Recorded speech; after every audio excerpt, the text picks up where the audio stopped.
Paano kita makakalimutan kung ang mga alaala mo ay paulit-ulit na bumabalik sa aking isipan? Paano kita makakalimutan kung sa bawat pagpikit ko ay halik mo ang mga naaalala at mga yakap mo ang gusto kong madama? Paano ko iiwan yung nakaraan ko kung ikaw lang yung nagpaparamdam sa akin ng ganito?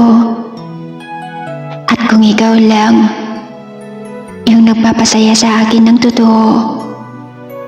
Kaso wala akong magagawa dahil iniwan mo ako.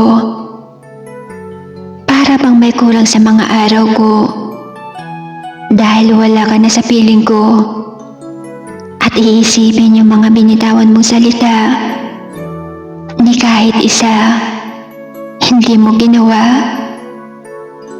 Tanggap ko naman tanggap ko nang hindi ka na babalik pa. Kaya maging masaya ka sana sa bawat umaga. Ingatan mo ang iyong sarili at ang iyong kalusugan. Salamat sa lahat. Paalam.